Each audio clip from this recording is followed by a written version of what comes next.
हम लोगों ने जो परसों प्रश्न कर रहे थे तो उसमें एक ग्रुप ने तो निर्णय ले लिया कि ये पॉजिटिव है और एक ग्रुप ने निर्णय ले लिया कि ये नेगेटिव है, ठीक है, जबकि क्वेश्चन तो एक ही लाइन का था।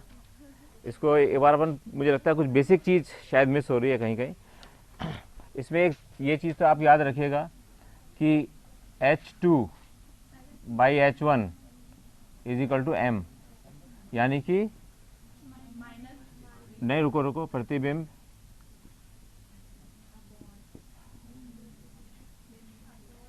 की ऊंचाई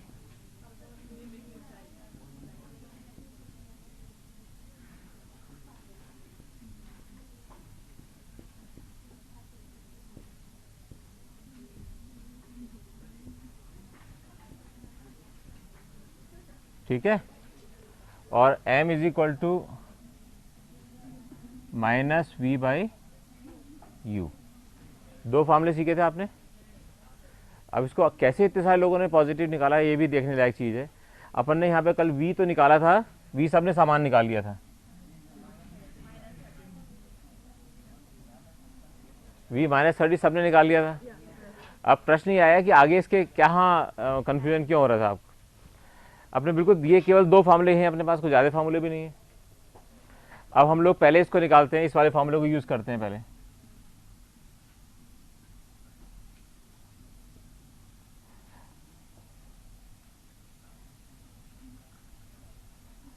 क्रम संख्या 2 को देखें तो क्या होगा। अब देखो V क्या है, निकालना है, ठीक है। U इज इक्वल टू, तो इसलिए M कितना होगा,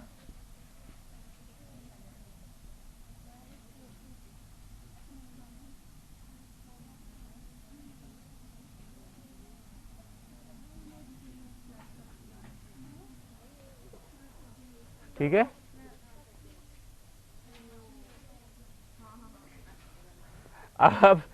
अब इक्वेशन 1 को देख लो।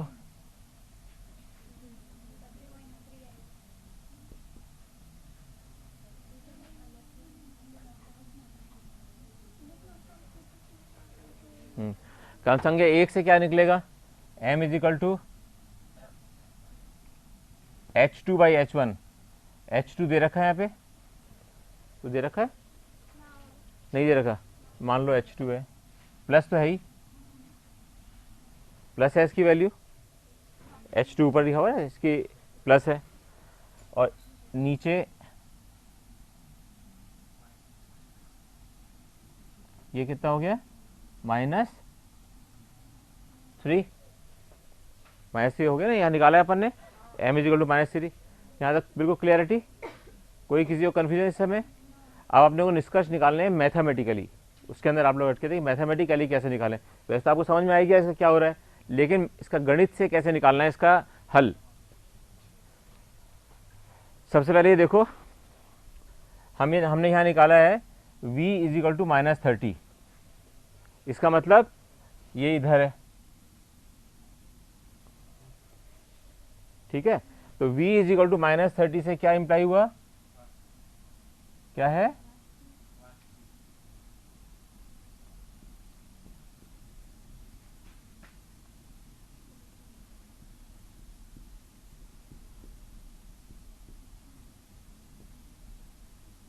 ठीक है। अब M इज इक्वल टू -3, इससे क्या पता चल रहा है, एक तो पता चल रहा है कि नहीं, उल्टा पता क्या चल रहा है, प्रतिबिंब एक तो 3 गुना है,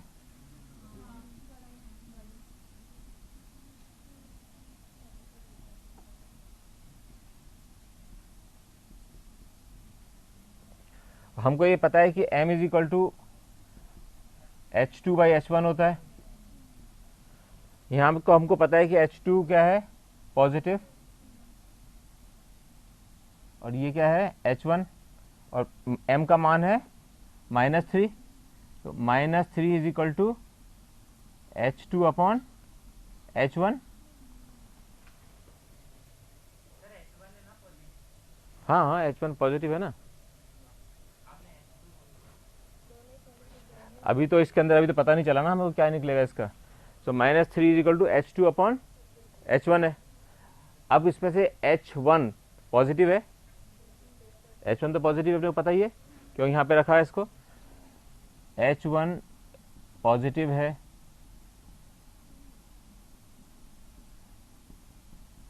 H1 पॉजिटिव है तो H2 क्या होगा, नेगेटिव होगा। और नेगेटिव होने का क्या मतलब हुआ, ये उल्टा होगा। इतना सिंपल क्वेश्चन था ये।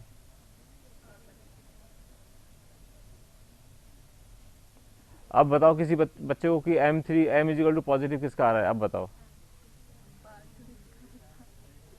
कोई बात नहीं, वो इसे प्रैक्टिस की चीज़ होती है, तो धीरे धीरे ये नहीं। आप दूसरे आपने क्या करा था बताता हूँ मैं। आपने जो गलती क्या करी थी कि m is equal to -v upon u is equal to H2 upon H1, है ना। फिर आपने क्या किया इसको, अगर आप इसको जब इधर ले जा रहे थे तो आपको ये भी माइनस करना चाहिए था। ये 3 इक्वेशन है ना इक्वल। अगर आप इसको v upon u is equal to -H2/H1, तो ये -m हो जाएगा अपने आप। जब इसका माइनस चिन्ह जाओगे तो माइनस माइनस सब जगह गुणा कर रहे हो ना, इसका मतलब ये एक बार और समझ लो, क्योंकि ये भी कहीं जिससे आपके मन में पता रहे गणित का क्या है ये। अगर हम तीनों जगह इसको -1 से गुणा कर दें, तीनों को -1 से गुणा कर दें तो क्या होगा, -m is equal to +v/u -H2/H1। तो इस फॉर्मूले से लगाएंगे तो भी वही आएगा आंसर। फॉर्मूला कोई सा भी लगाओ, आंसर सेम आना चाहिए।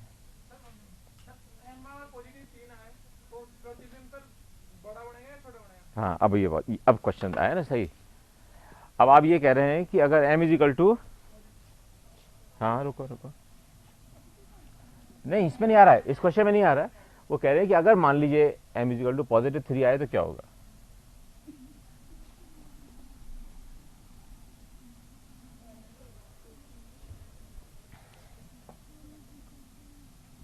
m इज इक्वल टू मान लो +3 आए, ठीक है। हमको ये पता है कि ये H2/H1 होता है, H1 पॉजिटिव है तो H2 भी पॉजिटिव होगा। ये क्या अवतल दर्पण के लिए कभी हो सकता है, मतलब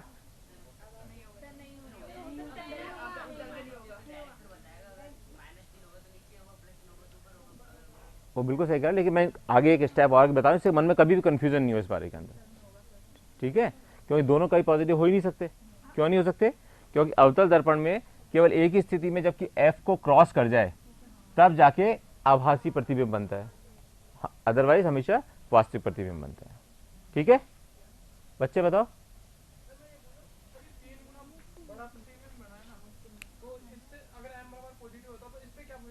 किस पे बेटे, नहीं नहीं नहीं, दोनों अलग अलग चीज़ें हैं। देखो दोनों अलग अलग चीज़ें हैं।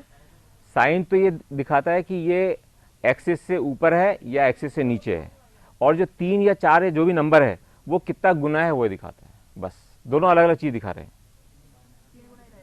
रहेगा 3 गुना ही।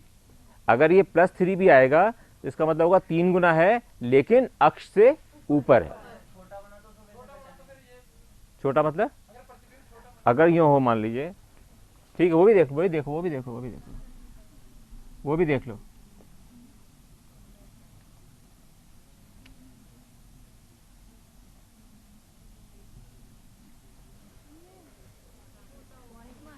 .5 में छोटा बन गया, वही कहना चाह रहे हो ना आप।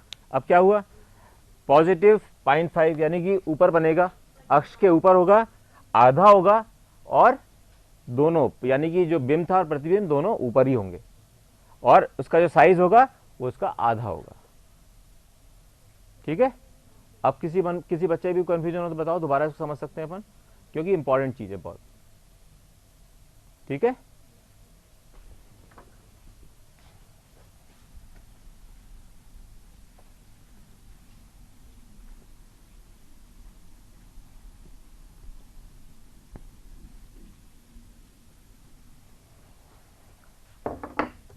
आज हम लोग शुरू करेंगे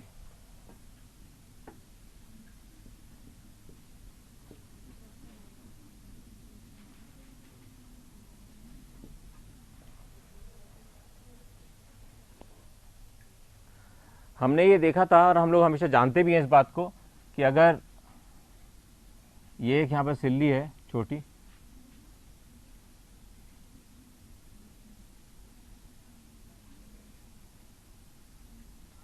इसके ऊपर अगर कोई प्रकाश की किरण आ रही है तो कुछ तो इधर चली जाएगी और कुछ वापस परावर्तित हो जाएगी। ये सिद्धांत हमेशा याद है ना कि अपन भले अपवर्तन का चैप्टर पढ़ रहे हैं लेकिन अपने पता होना चाहिए इस बात का, क्योंकि पूरे चैप्टर में ये बात कहीं नहीं करेंगे कि कुछ प्रकाश परावर्तित भी होता है ना। ये यहाँ पे अपवर्तन है, पूरे समय अपवर्तन की बात करते रहेंगे, लेकिन अपने को पता होना चाहिए। ये अपने को सरलता देगा क्वेश्चंस को सॉल्व करने में, हम उसको इजी कर सकेंगे। तो बिंदु हमेशा ये याद रखना है कि कुछ तो परावर्तन हो रहा है और जो पार होके जाती है उसको कुछ अपवर्तन हो रहा है। तो ये कभी भी ऐसा नहीं हो सकता कि सारा ही अपवर्तन हो जाए और सारा ही परावर्तन हो जाए। परावर्तन में तो हो सकता है, लेकिन इस वाले केस में जहां अपवर्तन हो रहा है वहां पर परावर्तन आवश्यक रूप से होगा। ठीक है, अब हम लोगों को देखना है सबसे पहले इसके अंदर कि अपवर्तनांक क्या होता है। इसको बहुत अच्छे से समझ लेना।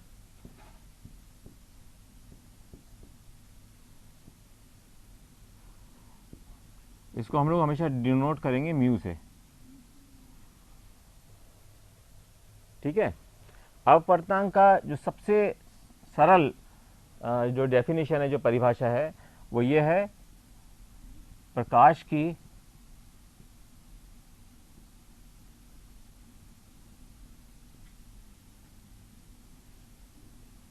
क्या कहते हैं, वैक्यूम को क्या कहते हैं,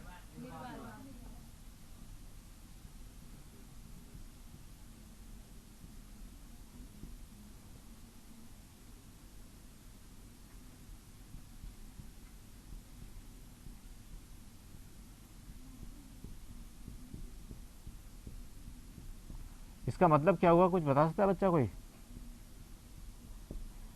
इसका मतलब हम केवल उस पर्टिकुलर माध्यम की बात कर रहे हैं जिस माध्यम में प्रकाश की किरण गुजर रही है और जिसके अंदर हम अपवर्तन का क्या हो रहा है इसको हम देखना चाहते हैं।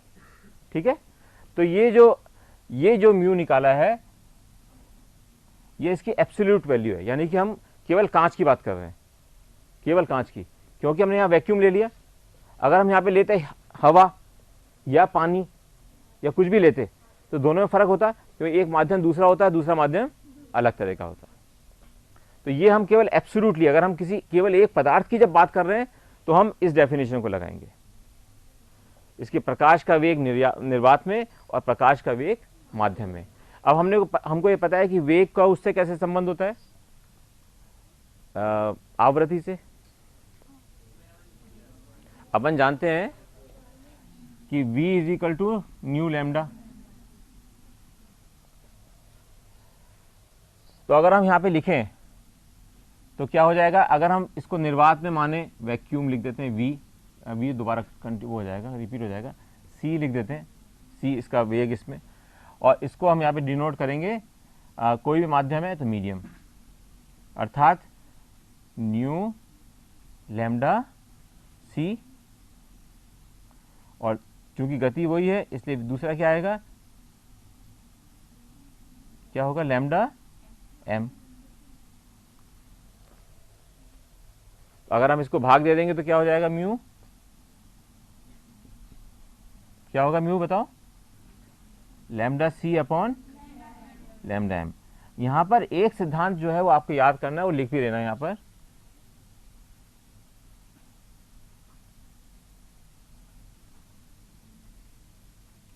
प्रकाश जब भी दो माध्यमों में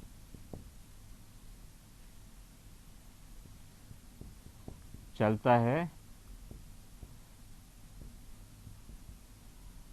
तो उसकी आवृत्ति में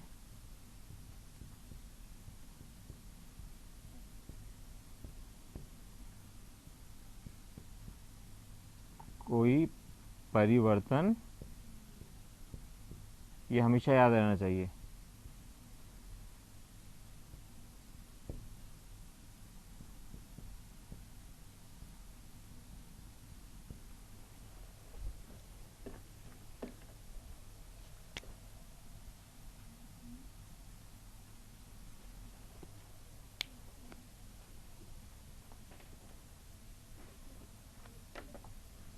ठीक है, यही लिख देते हैं। अब हमने कहा कि μ1, मान लीजिए हमने कहा एक मीडियम है, कोई सा भी एक माध्यम है, इस माध्यम को हम मान लो कहते हैं 1 और इस माध्यम को कहें 2। ठीक है बच्चे, ये एक माध्यम लें और एक ये दूसरा लें। तो सबसे पहले μ1 क्या होगा, अगर हम μ1 लें तो अपन ने भी सीखा है C/C, उससे देखो ना C में क्या था, C वेग, प्रकाश का वेग निर्वात में क्या होता है C, इसका मतलब ये ले लो ना, कोई सी V है तो V1 ले लो, प्रकाश का वेग है ना, इसको V1 ले लो, कुछ भी ले सकते हो आप जो चाहो। तो हम इसको लिख सकते हैं यहाँ पे C/,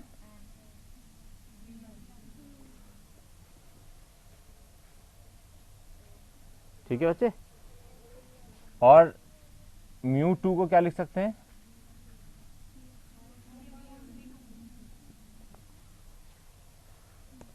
अर्थात अगर एक प्रकाश की किरण आ रही है इस प्रकार और ये अभिलंब है, तो इस वाले में आके या तो ये लंब से दूर चली जाएगी या लंब के पास आ जाएगी। अभी हमें पता नहीं है कि क्या होगा इसका।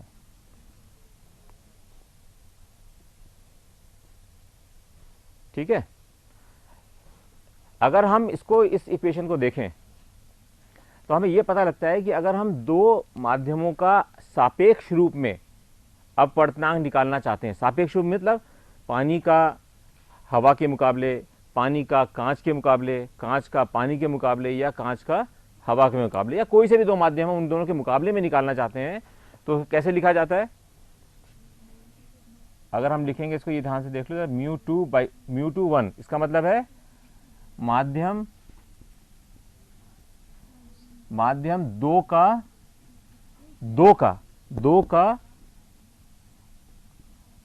अपवर्तनांक। बेटा एक बार पेन मंगवा लेना।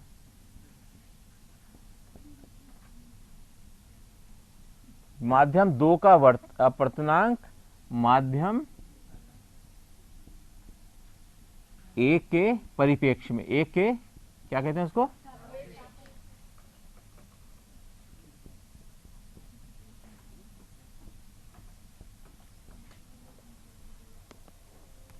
ठीक है। इसका मतलब हुआ माध्यम दो का अपवर्तनांक माध्यम एक के सापेक्ष में। ये हमेशा मन में बिल्कुल क्लियर रहना चाहिए कि जो हम ये लिख रहे हैं उसका निकाल रहे हैं, बेसिकली हम इसका निकालना चाह रहे हैं इस माध्यम के परिप्रेक्ष्य में। यानी कि अगर यहाँ पे हमने अपवर्तन इस तरह देखा तो माध्यम दो का निकालना चाह रहे हैं एक के पक्ष में, और जब यहाँ पे अगर हम यहाँ पे लिख दें μ1/2 तो इसका मतलब माध्यम 1 का माध्यम 2 के परिप्रेक्ष्य में। ओके, अब अगर हम सापेक्ष निकालना चाहते हैं तो कह रहे हैं माध्यम 2 का अपवर्तनांक। 2 का अपवर्तनांक क्या है,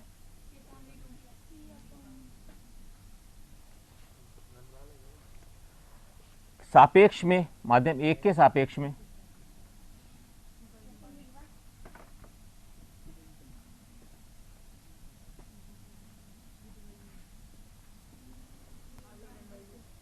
ठीक है,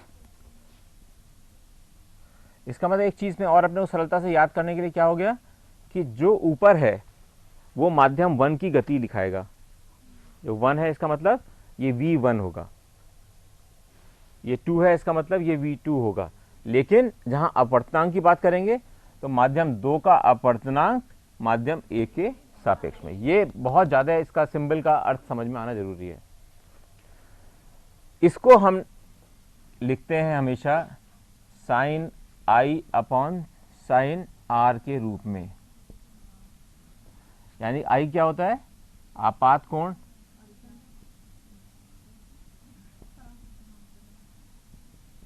परावर्तित कैसे हो जाएगा, आपतन कोण, या और R। अब इसमें एक चीज बहुत ही ध्यान से देखना कि जो कोण बन रहा है वो किससे बन रहा है, लंब से। जो अभिलंब है उसी से दोनों कोण बन रहे हैं, ये अक्ष से नहीं। यानी कि जो माध्यम के बीच में दीवार है उस पर नहीं बन रहे हैं, ये बन रहे हैं हमारे लंब से। ये बहुत ज़्यादा इसके अंदर याद रखने की चीज़ है कि ये कहाँ पे बन रहे हैं, और इस फार्मूले को हम कहते हैं स्नेल का सिद्धांत।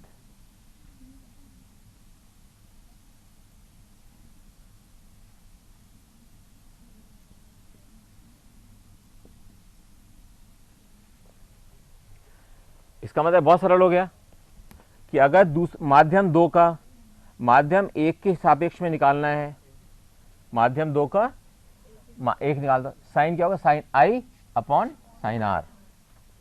हाँ, समझ में आ गई बात? कैसे याद रखोगे इसको? याद कैसे रहेगा? क्या करा अपन ने कि हम ये कह रहे हैं यहाँ पर 1 और 2, यहाँ पर V1 V2 है, तो जहाँ V1 वाले क्षेत्र में क्या बन रहा है अक्षय, साइन आई, और V2 में क्या बन रहा है, आर। तो ये तीनों चीजें एक दूसरे से सीधे सीधे संबंधित हैं। लेकिन जब हम ये कर रहे होते हैं, केवल अगर हम देख रहे हैं स्नेल का सिद्धांत, यानी कि μ2, अगर हम केवल इसको यूं लिखें, μ21 is equal to sine i upon i sine r, तो आपके मन में सबसे पहले क्या चीज आनी चाहिए कि ये V1/V2 है, जिससे आपको पता जाए कि कौन से माध्यमों का हम सापेक्ष कर रहे हैं, कौन से माध्यमों का हम मुकाबला कर रहे हैं आपस में। ठीक है, तो ये V1/V2 sine i by sine r is equal to mu दूसरे माध्यम का पहले माध्यम के सापेक्ष में। ठीक है, इसमें कोई दिक्कत? अब अपन ये देखते हैं कि कई बार कहते हैं अपन कि भाई ये सघन से विरल में आएगा, दूर हो जाता है, फिर कहते हैं विरल से सघन में आ रहा है तो पास हो जाता है। ऐसा क्यों? नहीं, माध्यम परिवर्तन तो हो ही रहा है, लेकिन सघन से विरल, विरल सघन में क्या समस्या क्या है? क्यों ऐसा क्यों होता क्यों है? ये आना चाहिए ना।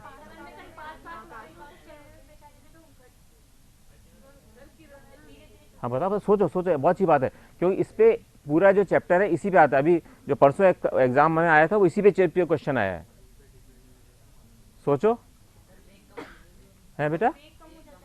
Yes, very very good. किसमें वेग ज्यादा होगा? प्रकाश का वेग हमेशा विरल में ज्यादा होगा। बहुत अच्छी बात है, तुम लोग कुछ भी कर सकते हो, मैं बता रहा हूं।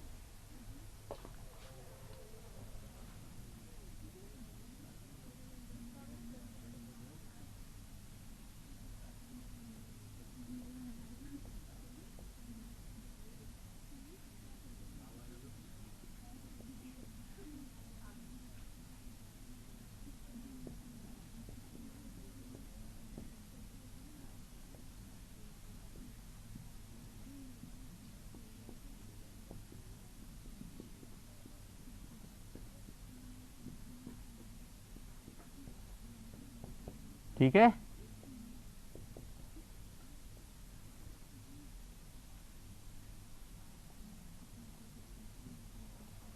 लेकिन ये क्यों होता है ऐसा? क्यों हर चीज में क्यों? मैं आपसे कहता हूँ हर चीज क्यों जरूर मन में लाया करो अपने। तो किसको चलने में दिक्कत हो रही है? नहीं, प्रकाश के जो माध्यम में कण है उनको दोलन करने में, किरण तो कुछ अपने सीखा है, तरंग तो कुछ होती नहीं है उनको, क्योंकि जब जैसे मान लीजिए दोलन कर रहा है, तो अगर मान लीजिए सघन है तो उसको दोलन करने में तकलीफ होगी, नहीं कर पाएगा दोलन ज़्यादा। लेकिन अगर वो विरल हुआ तो अपना आराम से कर सकता है। इसलिए जहाँ विरल होगा वहाँ पे गति ज़्यादा होगी, और जहाँ पर सघन होगा वहाँ पर गति कम हो जाएगी। समझ आएगा ना? कारण क्या है? कारण ये है इसका कि जो दोलन कर रहे हैं, इसलिए हमेशा पुराने चैप्टर्स को जोड़ते चलना चाहिए, तो क्वेश्चंस बहुत इजीली सॉल्व कर सकते हो। फिर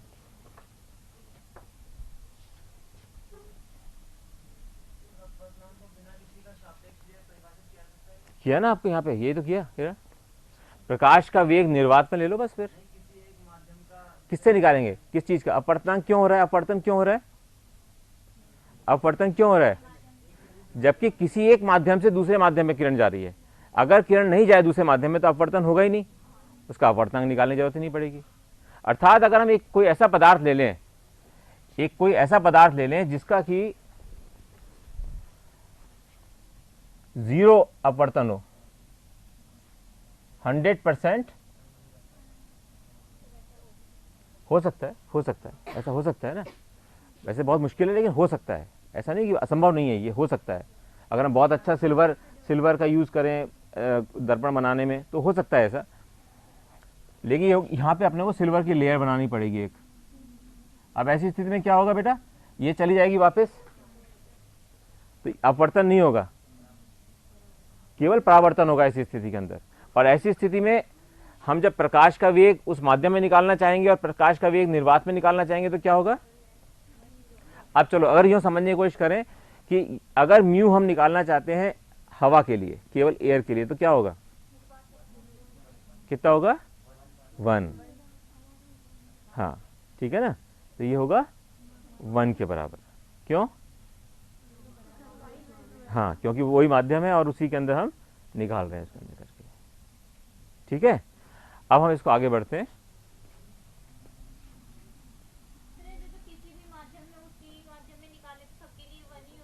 उसी माध्यम में निकाले तो यस गुड, अगर उसी के माध्यम में उसी से निकालें, लेकिन इसका मतलब ये हुआ कि उसका आप केवल स्थिति देख रहे हो अपवर्तन होने के बाद की। अब उससे पहले प्रकाश की किरण क्या कर रही थी उस समय कोई मतलब नहीं रहा इसका मतलब।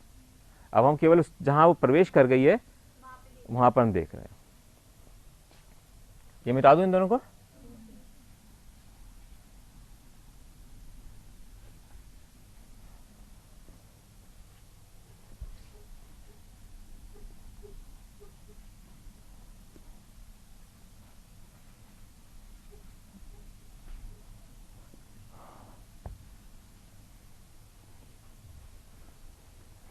अब हम लोग ये देखें कि माध्यम 1 और माध्यम 2, अब अपने देखें कि अगर मान लीजिए ये सघन हो, मान लीजिए ये, और ये विरल,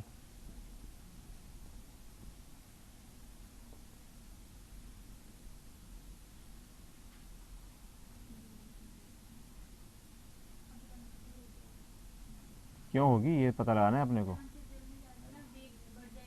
सुनो सुनो, बहुत अच्छा बोल रहे हो, लेकिन इसका क्यों हो रहा है, इसका रीजन को सिद्धांत से समझने की कोशिश करो कि ये अल्टीमेटली क्यों हो रहा है। अपन ने क्या निकाला, म्यू दूसरे माध्यम का पहले माध्यम के सापेक्ष में क्या होगा, साइन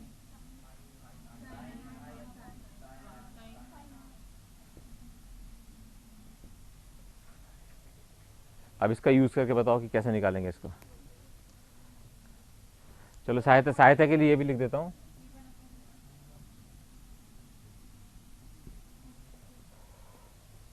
हमें ये पता है कि इस वाले केस के अंदर V1 इज लेस देन, ठीक है। अगर हम यहां लिखते हैं V1 लेस देन V2 यानी कि V2 बड़ा है, V2 बड़ा है V1 से। अगर हम लिखते हैं या तो कम लिखते हैं, जो भी कुछ भी लिखते हैं, V1 छोटा है V2 से, जो हमने यहां पे लिखा है V1 छोटा है V2 से, V1 छोटा है V2 से, इसका मतलब साइन I किससे छोटा होगा, साइन I छोटा होगा साइन R से, होगा या नहीं होगा। अगर V1 छोटा है, क्योंकि अपन जानते हैं कि वैल्यू दोनों की सापेक्ष रूप में चलती है, तो V1 अगर बड़ा है, छोटा है V2 से, तो साइन I छोटा होगा साइन R से, तो I क्या होगा,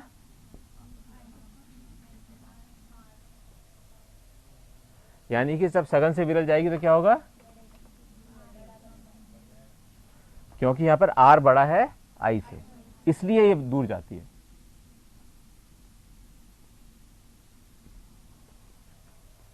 समझा ना, ये पता रहना चाहिए क्यों दूर जा रही है। ये तो हम रट लेते हैं कि सघन से विरल, विरल सघन, ये हो गया, चल लेंगे। अब दूसरा देखो जरा, अगर ऐसे ही माध्यम देखें,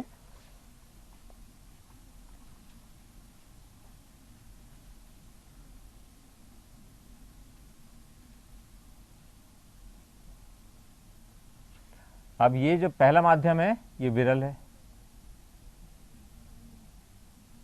और दूसरा माध्यम सघन है।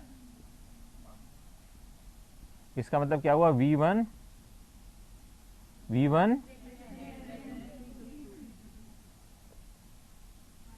ये I है, तो जब V1 बड़ा है V2 से, V1 बड़ा है V2 से, इसलिए sine i is equal, sine i बड़ा हुआ साइन आर से, ठीक है, और आई बड़ा हुआ आर से, यानी कि आर उससे छोटा बनेगा।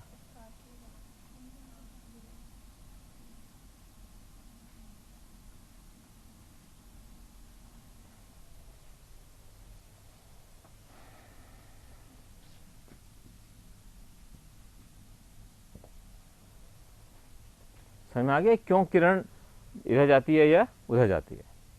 कोई किसी बच्चे को यहाँ तक के अंदर कोई कठिनाई हो तो एक क्वेश्चन,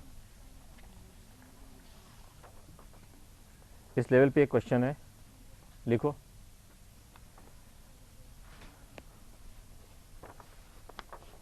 ये जो क्वेश्चन बता रहा हूँ ना मैं आपको, ये जो क्वेश्चन बता रहा हूँ परसों वाले एग्जाम में आया था, एम्स के एग्जाम में।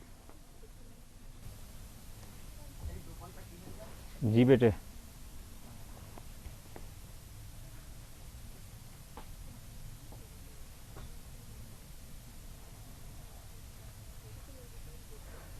एग्जाम में एक क्वेश्चन को करने के लिए आधा मिनट मिलता है एम्स से, इंटू 10 कितनी बेटा?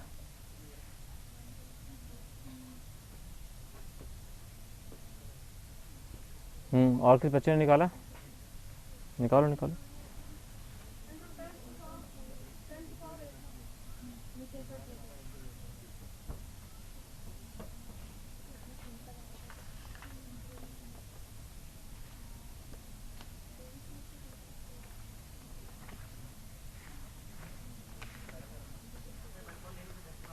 है बेटा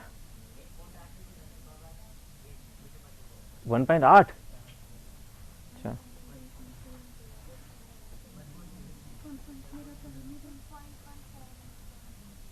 ओके।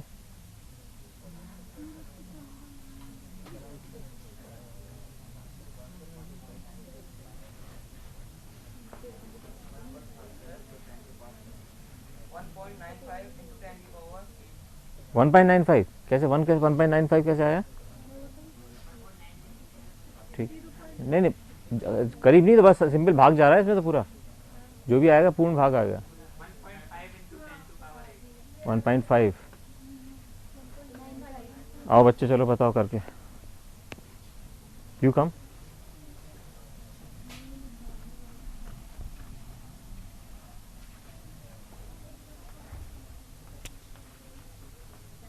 यहाँ कर लो बेटा।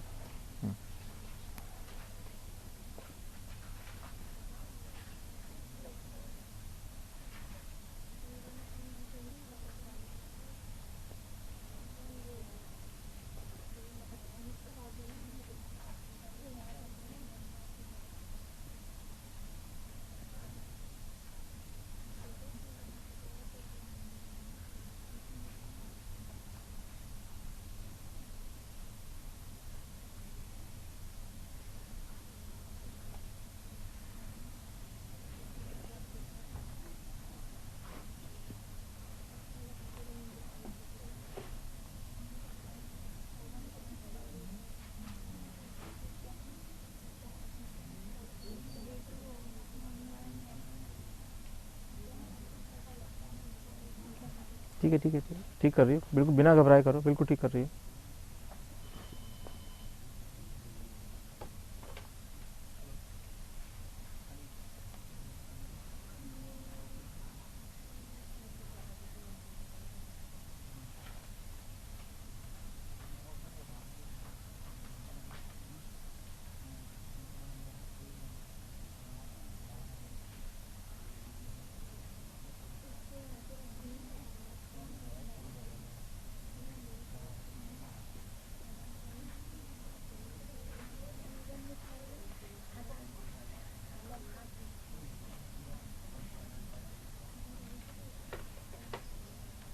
ये किसी को समझने में दिक्कत आई?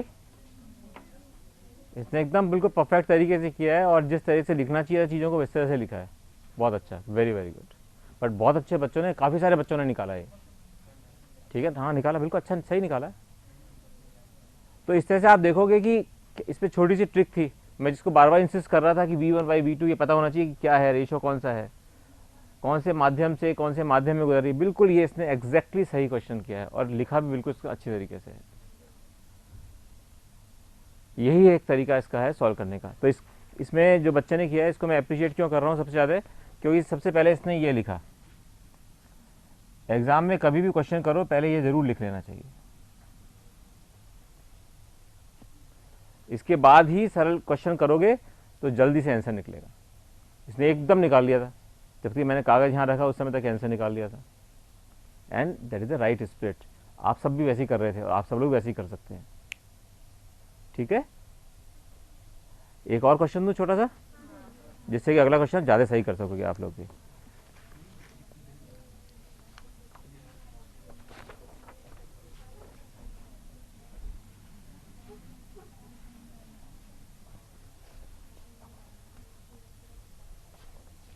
इसमें थोड़ा सा हल्का सा ज़्यादा दिमाग लगेगा, हल्का सा। पहले यहाँ पे 2-3 चीज़ लिख देता हूँ मैं। साइन 50 डिग्री होता है 0.766 और साइन 35 होता है, याद नहीं रखने की जरूरत नहीं है, एग्जाम में मिलेगा ये।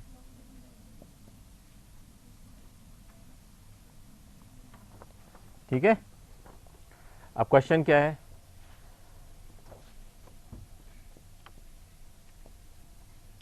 पानी के टब में, ये बहुत अच्छा क्वेश्चन है, में एक आयताकार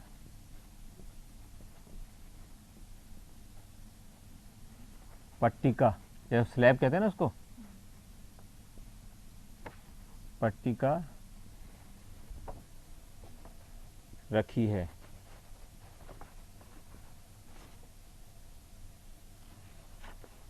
और पानी भरा हुआ है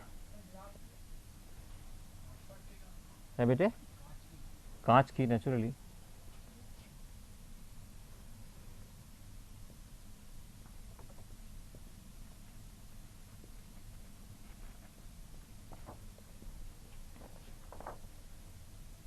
पानी भरा हुआ है इसके अंदर, वो लिख नहीं रहा हूं मैं। पानी की सतह पर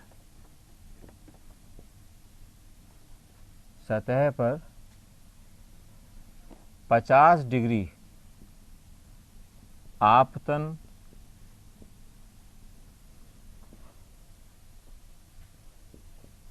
कोण बनाते हुए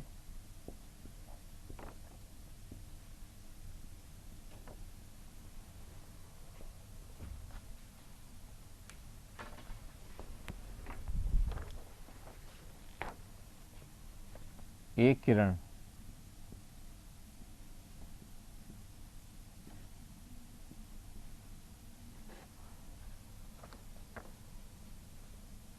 पानी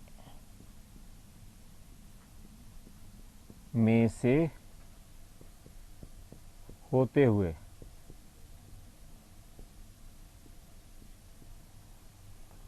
कांच की पट्टिका में प्रवेश करती है।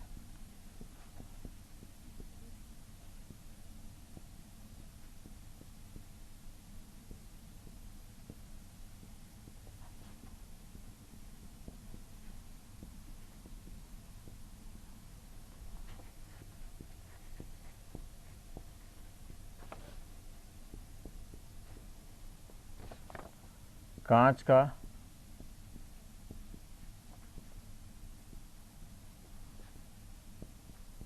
अपवर्तन कोण निकालिए।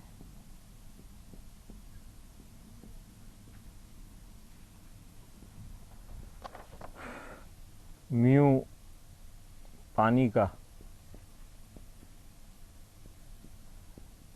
4/3 दिया हुआ है और म्यू कांच का 3/2 दिया हुआ है।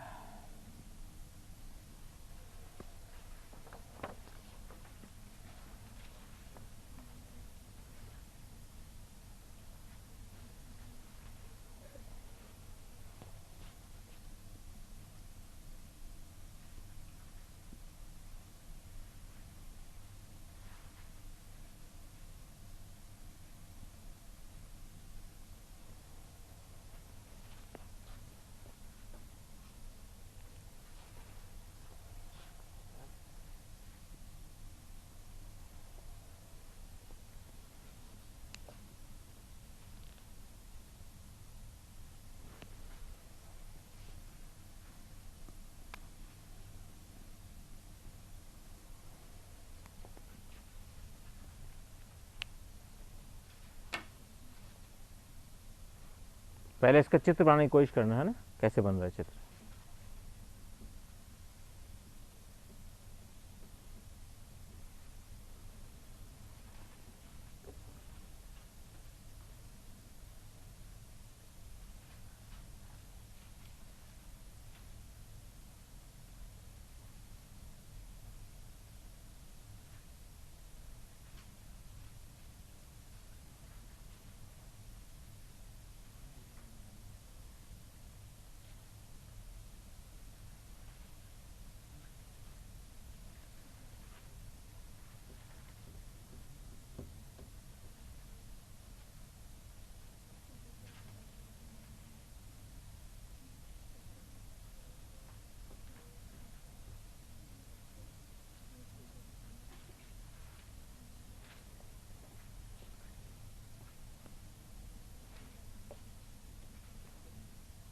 सबसे पहले चित्र बनाने की कोशिश करो, और पट्टी का मतलब समझ रहे हो ना कि मैं क्या कह रहा हूँ। पट्टी का ऐसी होती है,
पहले चित्र को डिस्कस करेंगे, चित्र सही बना या नहीं बना।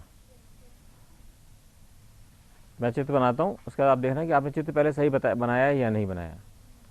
सबसे पहले यहाँ पर क्या है, यहाँ तो वायु है, ये क्या है, जल, और ये है कांच। ये आपको और सहायता करने के लिए मैंने तीनों चीज लिख दिया, जिससे कि आपको ये आइडिया रहे कि क्या करने जा रहे हैं।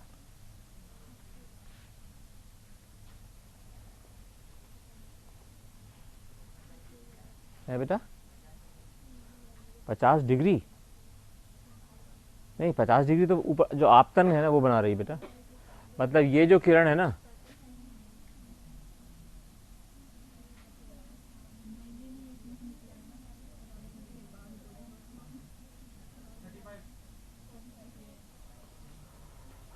पहले चित्र तो बना लो फिर बताना।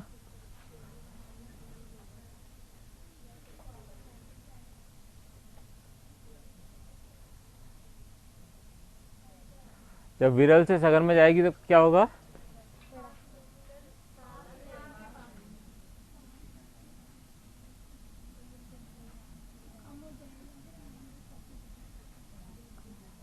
और ये फिर यहाँ आ गई। अब क्या, और भी फिर जल से भी सघन है ये, तो क्या होगा,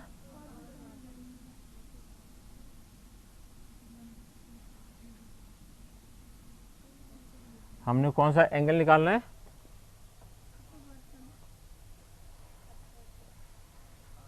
कांच का अपवर्तन कोण। ठीक है,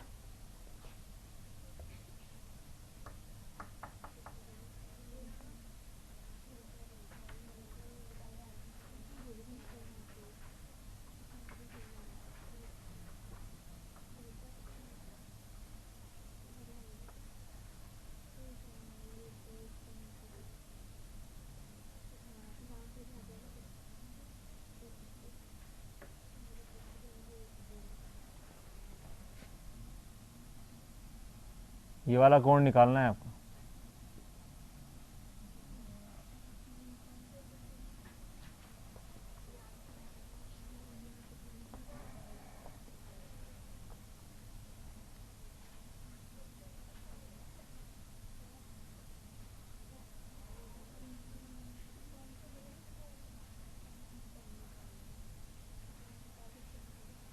अगर आप आर नहीं निकाल सकते साइन आर तक साइन आर डैश तक निकाल लो। चलो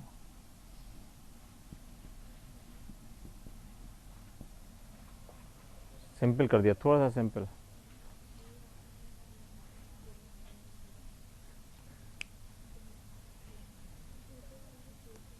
साइन आर डैश की वैल्यू निकालनी है।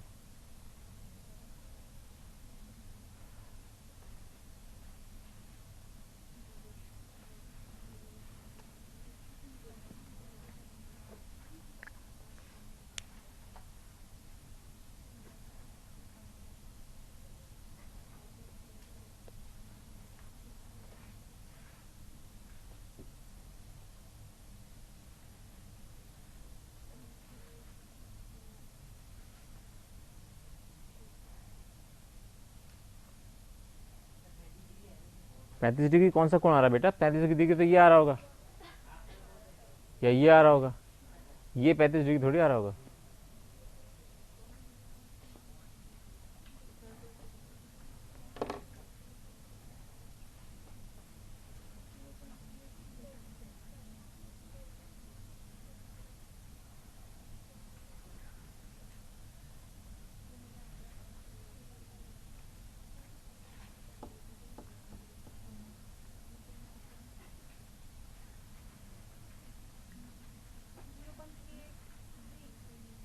जीरो पॉइंट क्या चीज? साइन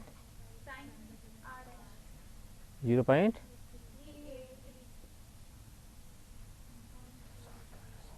हो भी सकता है।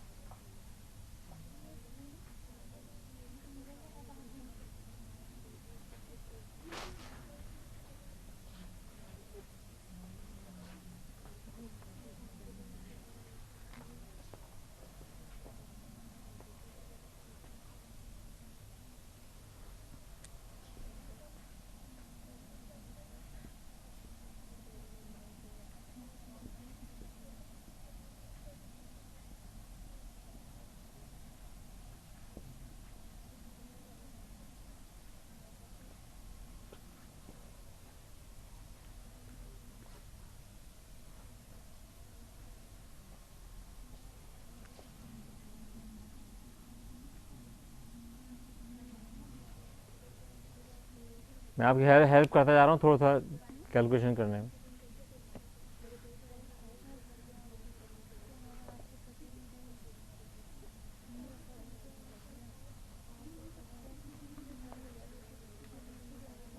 कोशिश करो, सबसे पहले इसका तरीका ये है कि पहले इन दोनों सरफेस के बीच में निकालो, फिर इन दोनों सरफेस के बीच में निकालो।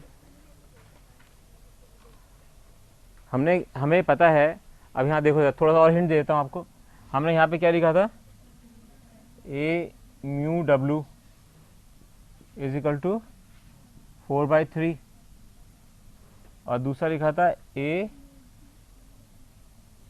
Mu g is equal to 3/2। अगर हम पहले, आप देखो मैं तरीके से आपको थोड़ी हेल्प कर रहा हूँ, क्वेश्चन आपको करना है। पहला केस देखें हम, वायु और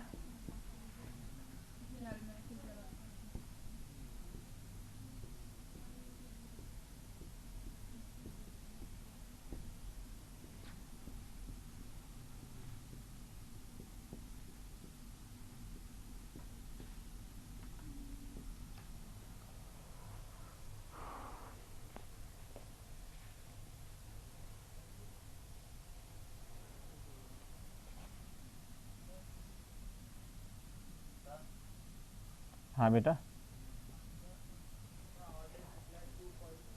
है बेटा। साइन बेटा कितना, अधिकतम वैल्यू कितनी हो सकती है साइन की? हाँ तो 90 कितना होता है? तो 1 से बेटा ज़्यादा हो नहीं सकता साइन की वैल्यू।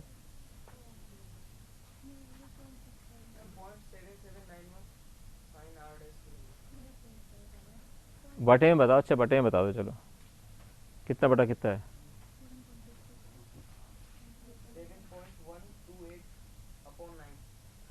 नहीं, गलत। बैठ जाओ बेटा, अभी करेंगे अपन, देखते हैं।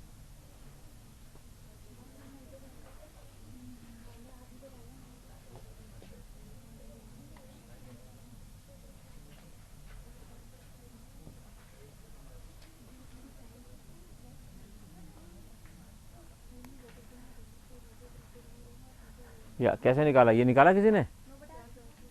9/, गुड।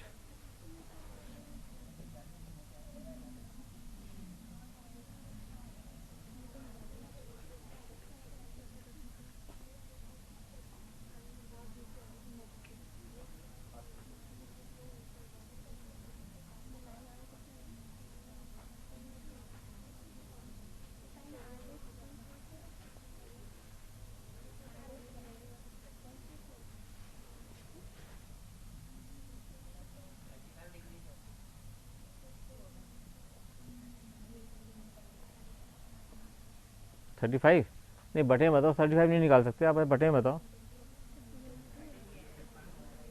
30 हैं,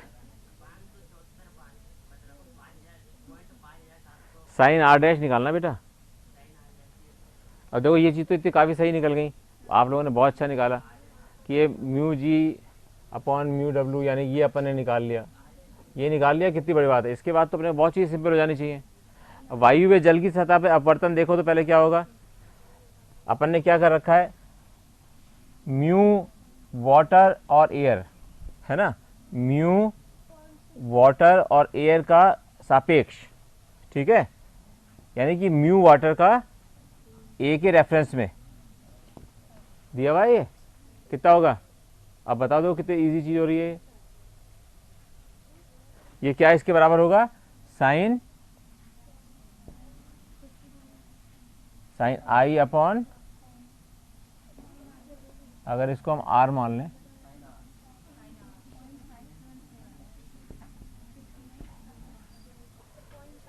अब देखो, अब करके देखो इसको कितना, आपको तो सरलता बता दिया मैंने आपको। यानी कि इसको लिख सकते हो आप 4/3, तो साइन आर कितना आएगा, r is equal to 3/4 into sine 50.766।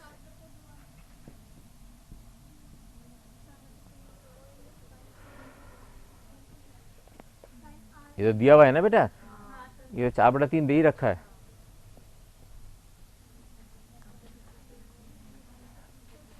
तो ये कितना हो गया, 3 चक 18 का 8 एक 3 चक 18 एक 19 का 9 एक 3 7 21 और 1 22।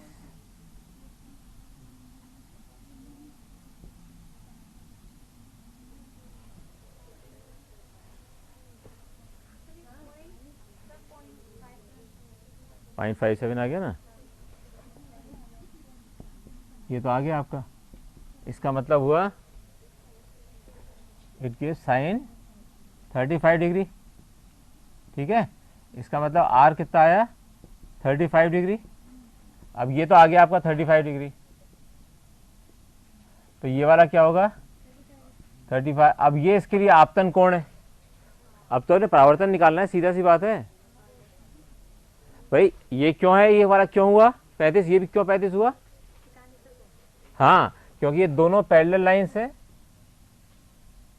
और इन दोनों पैरेलल लाइन के बीच में ये है एक लाइन, तो ये कोण हमेशा इस कोण के बराबर होता है, ठीक है।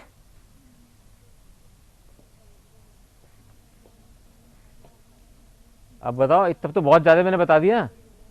अब दूसरी ले लो, कांच और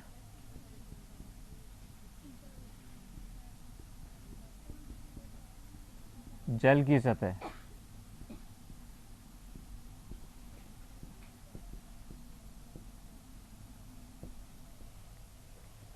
यहां क्या निकालना है, कांच का किसके सापेक्ष में, जल के, ग्लास वाटर, ठीक है।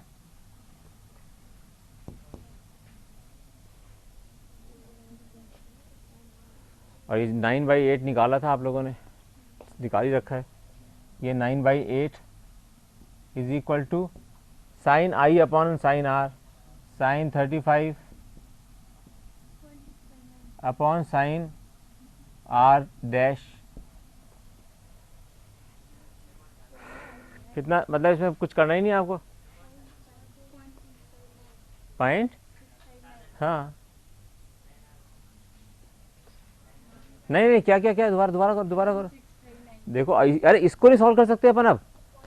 साइन 35 कितना होता है, 0.57, ये है 0.575 अपॉन साइन आर डैश। अपना साइन आर डैश ही निकाल लो, बहुत है, 9/8।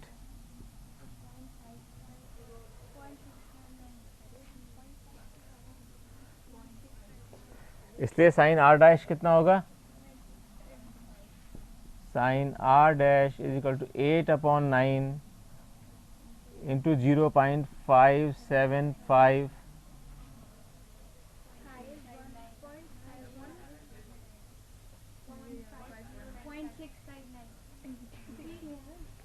6 ऐसे आ रहा है, 8 पंजे 40 का 0 4 हासिल, 8 से 56 40 0 6 हासिल, 8 पंजे 40 का 46 अपॉन 9।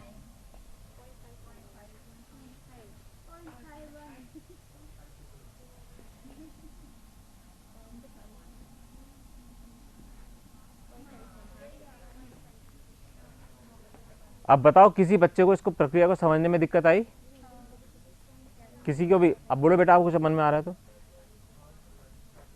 स्टार्टिंग में जाते हैं। वैसे बहुत सारे बच्चों ने सही किया इसको, और ये एक अच्छा कठिन क्वेश्चन था, अच्छा कठिन क्वेश्चन था, एंड बहुत सारे बच्चों ने सही करा इसको। ठीक है, अब इसको देखो जरा क्या हो रहा है। सबसे पहले इन्होंने निकाला ग्लास और पानी का अपवर्तनांक, इन दोनों के बीच में क्या होगा, ये कैसे निकाला इन्होंने? ये सारे बच्चों ने निकाल लिया था करीब करीब,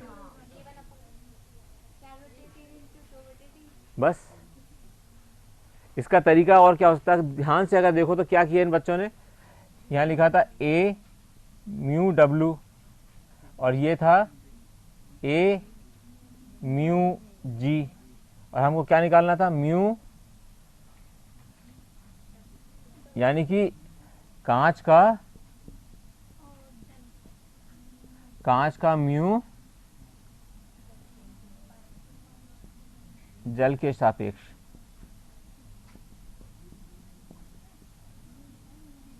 ठीक है, कांच के म्यू का यानी जल के म्यू का, कांच का म्यू और जल का म्यू हमको ये दोनों को पता है। ये हमको पता है कि एयर के रेफरेंस में इसका ये दे रखा है और ये इसका दे रखा है। तो अगर हम इसको निकालना चाहेंगे,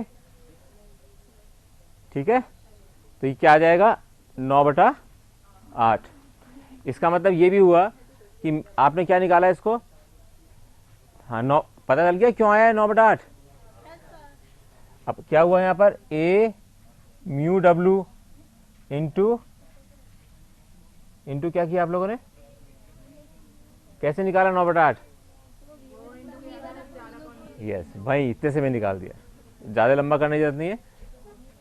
ये अब अपने पास अगर भाई तीनों म्यू आ गए, एयर का आ गया, पानी का आ गया और कांच का आ गया, एक दूसरे के सापेक्ष आ गए, यहाँ तक तो कोई दिक्कत नहीं किसी को।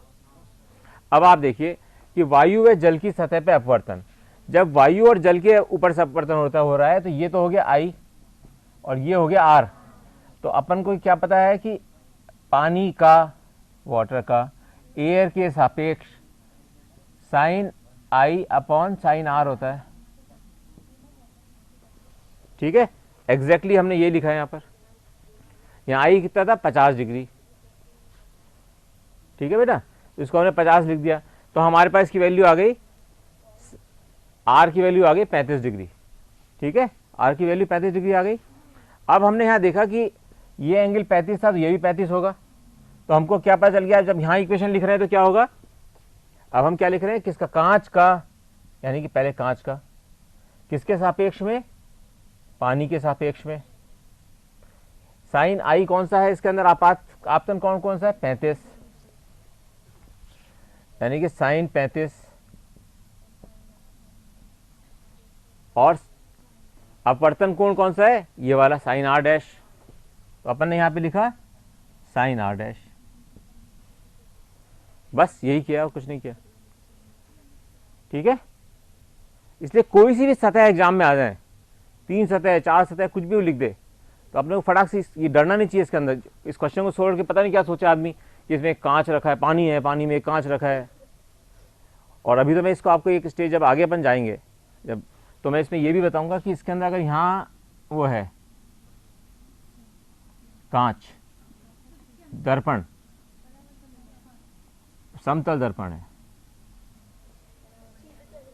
तो ये फिर एंड में जब यहाँ निकलेगा उसका कोण क्या होगा। अभी नहीं कर रहे, अगले स्टेप पे करेंगे, एक चीज और सीख जाओ उससे पहले। ठीक है, ये अगर एक बजे से आज आप लोगों ने किया ना इसको अटेम्प्ट, ये बहुत अच्छा अटेम्प्ट किया है। सर यहाँ पे जो आपने 0.2298 लिखा है, ये यहाँ पे 2.98 आएगा ना? कहाँ बच्चे? साइन आर के 4 into 0.4। हाँ वो ठीक है, वो उसमें कोई वो तो हाँ वो ठीक है, मैं देख लिया 0.22, हाँ वो ठीक है। ठीक है, मिटा दूं?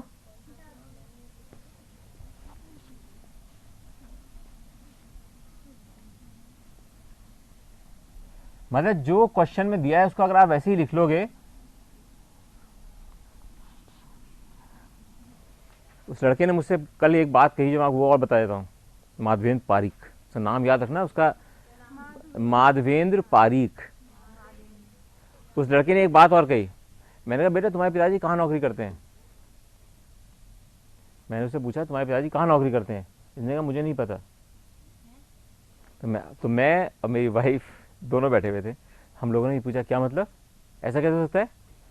कहने का पिछले 1 साल से ना मुझे ये पता है कि मेरे मदर क्या कर रही है, मेरे फादर कहाँ इस समय सर्विस कर रहे हैं, मेरे बहन भाई क्या कर रहे हैं, मुझे कुछ नहीं पता। मेरे पास मोबाइल नहीं है, मैंने टीवी का एक प्रोग्राम नहीं देखा है। सिर्फ उसको एक ही चीज़ दिख रही थी कि एम्स में मुझे अच्छे नंबर आने, नीट में तो उसके बहुत अच्छे आएंगे, कि एम्स में मुझे यहाँ पर लाना है, अपने आप को सेलेक्ट कराना है, केवल एक चीज़ दिख रही थी उसको। और उसने फिर कहा कि जब मैं एग्ज़ाम के लिए बैठा तो सब लोग भगवान से प्रार्थना करते हैं मेरा अच्छा हो जाए, ये हो जाए, वो जाए। उसके मन में क्या था, उसने क्या कहा, कल मैं बहुत ज़िंदगी में पहली बार मुझे किसी बच्चे ने ऐसी चीज़ें कही हैं, first time in my life में, इतने सालों से पढ़ा रहा हूँ बच्चों को। उसने मुझसे कहा कि मैंने भगवान से केवल ये प्रार्थना की कि जो मेरे में अभी जोश है ना, मेरा वो जोश बना रहे एग्ज़ाम के पेपर खोलने तक। वो वहाँ बैठा, जब उसका पेपर मिल गया, खोलने से पहले वो चिपका होता है ना, तो उसने भगवान से ये बनाया कि मेरा जोश कम नहीं होना चाहिए एग्ज़ाम का पेपर देख के। कहता है जब उसने देखा फिजिक्स कल बहुत टफ आया था, बहुत टफ पेपर था परसों, तो उसने जब पेपर खोल के देखा कि फिजिक्स बहुत टफ आई है, तो कहने लगा मुझे पता चल गया कि अब मेरी फर्स्ट 10 में पोजीशन आएगी। कहता है इतने में पता, उसने कह दिया, जरूरी नहीं था, गलत भी तो कर सकता था क्वेश्चन वो। मैं सिर्फ ये बता रहा हूँ कि फोकस। अब बिल्कुल medium class, lower middle class का बच्चा है, ऐसा नहीं कोई बहुत बड़ी सुविधाओं में और बहुत पढ़ा हुआ है, बहुत सुविधाओं में पढ़ा हुआ, ऐसा कुछ नहीं है। Very ordinary boy. कल बहुत अच्छा दिन था, मतलब मुझे इतना आश्चर्य हुआ कि ऐसी चीजें भी कोई बच्चा बोल सकता है। ये सब आप लोगों के लिए एक प्रेरणा की चीज है।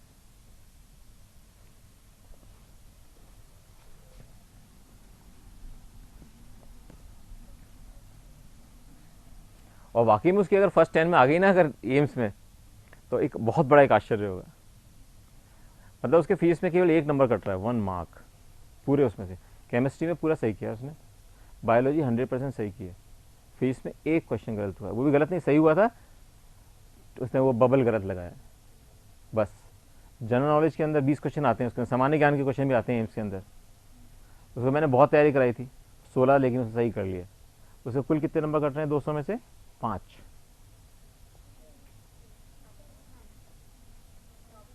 हो सकता है एक आध की कुछ और गलती हो जाए तो एक आध और कट जाएगा, कितने काट सकते हैं उसके।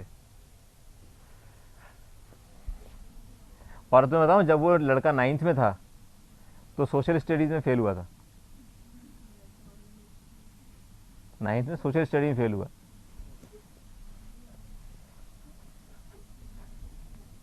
और आप लोग तो बहुत अच्छे स्तर पे हो, मतलब मैं इतना खुश हूं यहाँ पे इस बार पढ़ाने में कि आप लोग बहुत अच्छी तरह से इस चीज को ग्रास्प करके कर रहे हो। बट लेकिन आपको ये ना, चित्र फिजिक्स के अंदर थ्योरी से ज़्यादा इंपॉर्टेंट होता है उसकी एप्लीकेशन। जो आप लोग न्यूमेरिकल बार बार, इसलिए ज़्यादा आप लोगों को लग रहा होगा क्यों बार बार न्यूमेरिकल कर रहा हूँ, इसलिए कर रहा हूँ क्योंकि एप्लीकेशन यही है। आपको थ्योरी तो मैं समझ में आ जाएगी, सरल है, लेकिन उस थ्योरी को कैसे लगाना है क्वेश्चन में, ये आना चाहिए बस। अब एक नेक्स्ट चीज़ और करते हैं।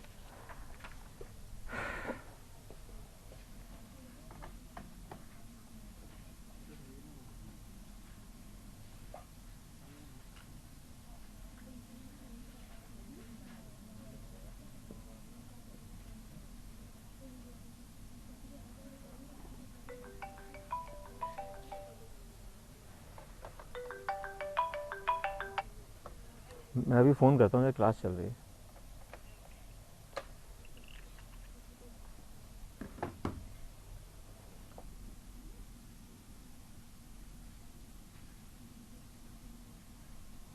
अब मान लीजिए मैंने यहाँ पे एक दर्पण रखा, इसके लंबवत,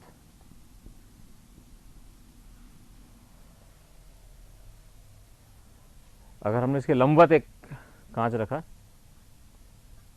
ठीक, लंबवत रखने का मतलब क्या हुआ कि अगर हमने यहाँ पे एक किरण हमारी यूँ आ रही है, सरल रूप से समझने में,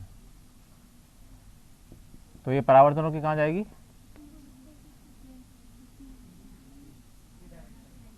अब इसको अपन को इसी डायरेक्शन में देखना है, यहाँ पे इस तरह से देखना है, ठीक है, जिससे मन में बिल्कुल कन्फ्यूजन नहीं हो। तो हमने इसको इस तरह से रखा है, इतना टेढ़ी है, किरण यूँ जा रही है, तो इसको हमें अपने मिरर को भी टेढ़ा रखना पड़ा, तो ये उसी रास्ते पे चली जाएगी, उसी रास्ते पे वापस जाएगी। अगर हम इसको अब गणित के रूप में लिख के देखें, अगर हमने इसको मान लीजिए ये 1 है और ये 2 है, पहले जब आ रही है, जब अपवर्तन हो रहा है,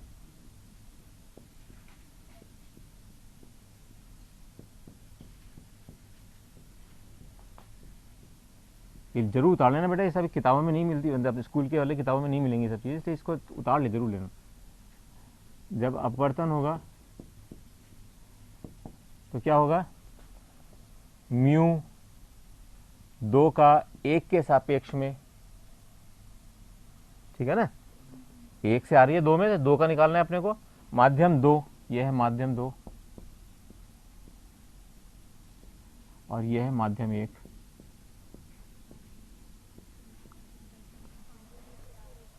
दूसरे का पहले के माध्यम के, इसका मतलब हुआ साइन, क्या लिखोगे इसको, sign i upon are.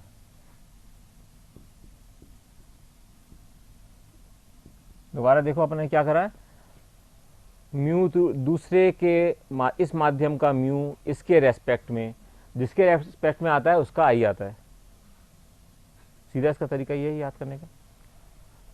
Mu 1 is equal to sine i by sine r. अब इसको उल्टा करके देखें जरा, यानी कि अब जब ये वाली किरण इधर जा रही है और ये इधर जा रही है, यानी कि अब इस माध्यम 2 से माध्यम 1 की तरफ देखें, माध्यम 1 से 2, और ये अब करें माध्यम 2 से 1 में अपवर्तन।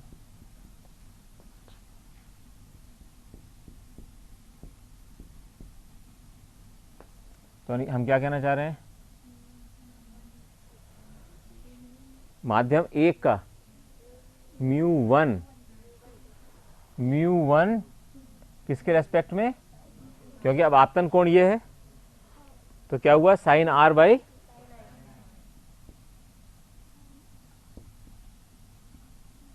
ठीक है, कोई कंफ्यूजन,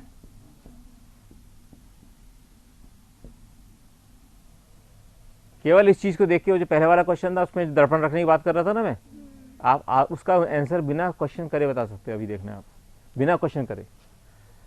तो ये हो गया। अगर हम 1 और 2 को गुणा करें तो समीकरण 1 व 2 को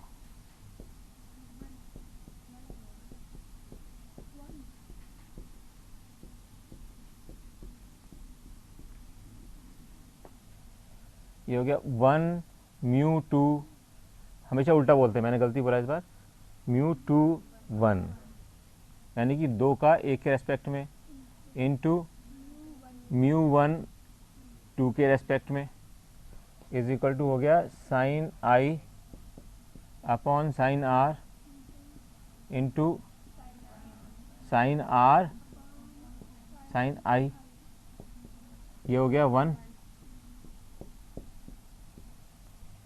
ठीक है, अगर ये 1 हो जाता है तो इसका क्या मतलब हुआ कि अगर हम लिखें माध्यम 2 का 1 के इसमें सापेक्ष में अपवर्तनांक क्या होगा, 1/μ1/2, यानी कि क्या हुआ, ये इसका सिद्धांत क्या हुआ, ये बहुत इंपॉर्टेंट सिद्धांत है।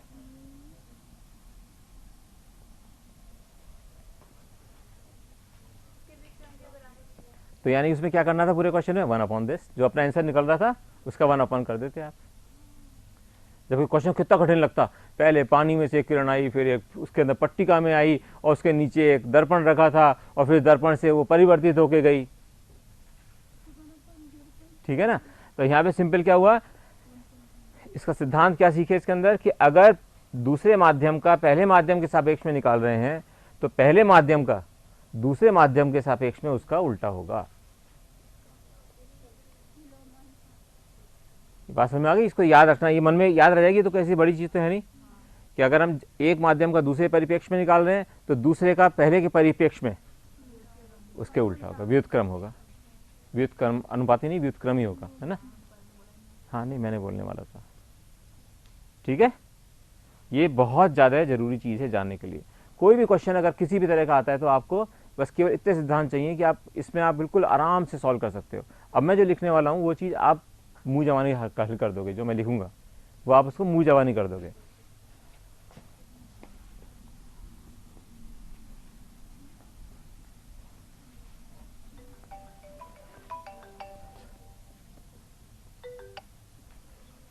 सर मेरी क्लास चल रही है, मैं अभी कंप्लीट करके आपसे बात करता हूँ।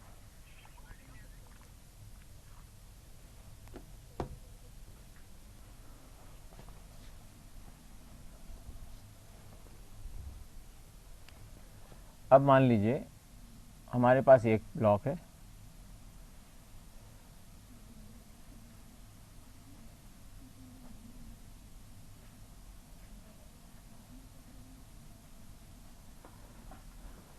इस पे एक किरण ने आपतन किया,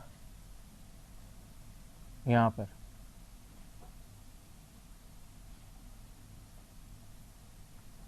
यहां हवा है, तो हवा से जब कांच में जा रहे हैं तो क्या होगा, विरल से तो कम हो जाएगा,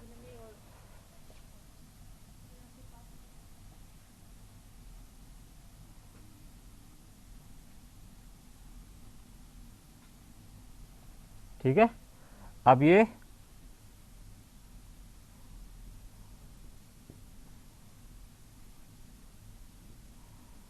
जब यहां पर पहुंची, अब यहां क्या हो रहा है, इसका सघन से विरल में जा रही है, तो क्या होगा,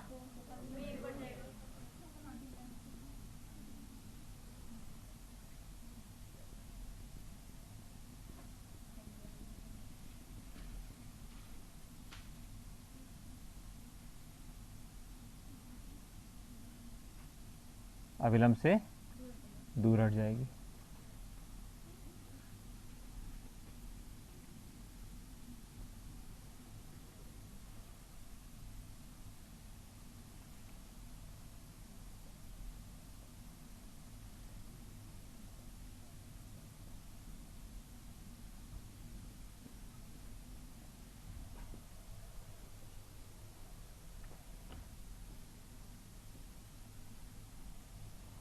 ये मान लीजिए इसको क्या कहें, इसके लिए आपतन कोण होगा, ये यहाँ से इस वाले मात्रा में जाए तो आपतन कोण होगा, नहीं आप आई है ना तो इसको तो कुछ और लिख दो भाई, I2 लिख दो, कुछ भी जो मन में आए वो लिख दो। और अब ये इसके बाहर निकला यहाँ पे किरण, ये R2 हो गया, इसको फिर I1 लिख देते हैं, इससे आपको मन में भी चलता रहे। ठीक है, कितनी सी बात की हम लोगों ने।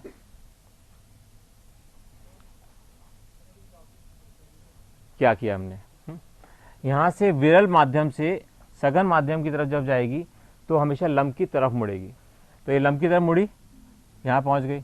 अब जब यहाँ बिंदु पे पहुँची तो अब इसको हवा वाला वातावरण मिला और यहाँ पे ग्लास है, इसका मतलब इस सघन से इस विरल में जाएगी, तो इसके लिए आपतन कोण तो ये होगा जो कि ये बना रहा है। अब आप ये भूल जाओगे यहाँ क्या हुआ था, यहाँ क्या स्थिति रह गई आपकी, ये है। इसको अगर यूं घुमा दूं तो कैसे होगा,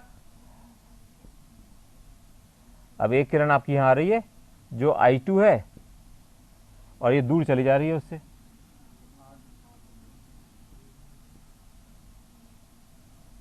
ये स्थिति हो रही है बेटा। अभी आपने ग्लास का क्वेश्चन किया था उसमें था ये, ठीक है, सेम क्वेश्चन था ना। इसका मतलब ये, अब ये बताओ मुझे करके एक जल्दी से एकदम कि I1 में और R2 में, है ना, कितनी जल्दी निकाल लिया इसने, ये बहुत जल्दी निकाल लिया ना मेरे लिखने। मैंने कहा था ना आप इसको समझ गए तो आप इसको मेरे बिना करे ही निकाल लोगे इसका हल। और इसको कहते हैं, इसलिए इस चीज को कहते हैं,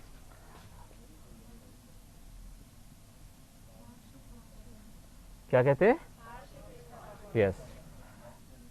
तो अभी आपको कितना इजी लगा, जब आप क्लास में आपने किया होगा आप सोच रहे होंगे ऐसे कैसे हुआ ये।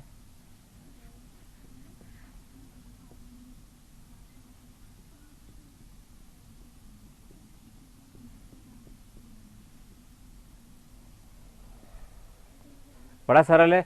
अगर हम यहाँ पे देखें, इनको देखें, इसको अगर हम निकालें क्या होगा, mu glass versus in respect to air, so mu glass air. यहाँ पे अपन ने क्या लिखा, sign I1 upon sine R1। इस वाली सरफेस पर यही हुआ और कुछ हुआ ही नहीं। अब यहाँ पर म्यू एयर टू ग्लास,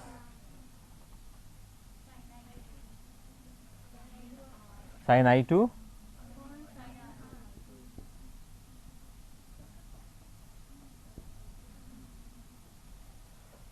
ठीक है। और इसको हम लिखें अगर ए जी तो इसका उल्टा हो जाएगा। ये अपन ने लिखा ना ग्लास एयर का ग्लास के रेस्पेक्ट में, ग्लास का एयर के रेस्पेक्ट में लिखे तो इसको उल्टा कर देंगे,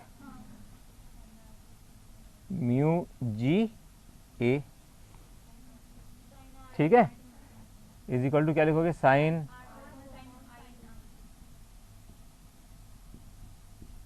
ये दोनों बराबर होने चाहिए, ये वाला और ये वाला दोनों बराबर होंगे ना, क्योंकि ग्लास का एयर के रेस्पेक्ट में इधर से और इधर से भी ग्लास का एयर के रेस्पेक्ट में दोनों बराबर होने चाहिए, क्योंकि ये दोनों तो एक ही होंगे। अगर ये दोनों एक होंगे तो इसका मतलब इक्वेशन ये वाली और इक्वेशन ये वाली दोनों बराबर होने चाहिए। यानी क्या बराबर हो गए,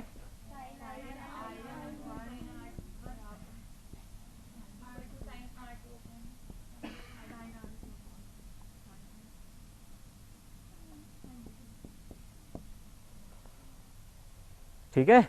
अब किसके कौन सा कोण बराबर है, R1 के बराबर I2 है, दिख रहा है, R1 के बराबर I2 है, तो ये से कट गया, तो क्या बचा, sign I1 is equal to R2, तो I1 क्या आ गया, इसका मतलब जो ये वाला हमारा कोण था और ये वाला कोण था बराबर आ गया। कितना इजी है ये, जबकि हर बार एग्जाम में आता है ये क्वेश्चन, बोर्ड में तो हमेशा हर बार ही आता है। बस सिद्धांत याद हो तो कुछ भी इसमें रटने की जरूरत नहीं है, बस ये पता जाना चाहिए ये लिखते कैसे हैं, इसको लिखना का हमेशा, और इसको हमेशा बोलो हमेशा सही, इसको हमेशा बोलोगे mu G A, mu A जी, बस ये सही बोल दोगे ना तो क्वेश्चन कभी गलत नहीं होगा। बेटा आपको समझ में आया है नहीं आया, पक्का, हाँ बेटे बोलो, है बच्चे, ये वाला एक स्टेप मैं खा गया था इसलिए हुआ गड़बड़। अगर यहाँ पे है ये इसके समानांतर है, क्योंकि ये परपेंडिकुलर है, ये भी परपेंडिकुलर है, तो एक परपेंडिकुलर को दूसरे परपेंडिकुलर से अगर कोई एक रेखा काटती है तो क्या होता है उसमें, ये कोण किसके बराबर होता है, इस कोण के। तो यहाँ I2 R1 के बराबर होगा, ये I2 है और ये R1 है, ठीक है, I2 R1 के बराबर है, इसलिए sine R1 is equal to sine, कुछ भी लिख दो, दोनों में से कोई भी आप लिख सकते हो,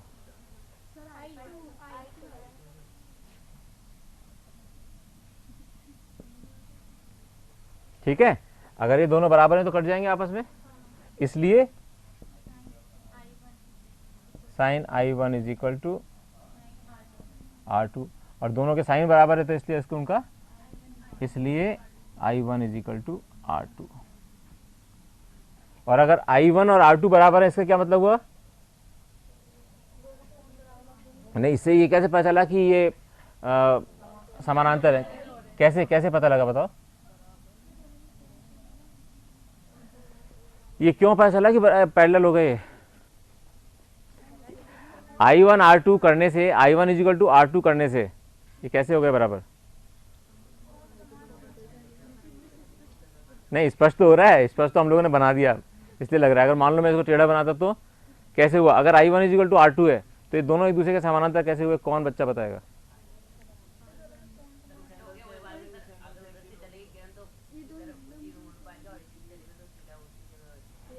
नहीं, I1 is equal to R2 निकालने से हमने कैसे पता लगा कि ये समानांतर है? अरे सिंपल है, इसको इसको यूँ बढ़ा दो, पीछे बढ़ाओ।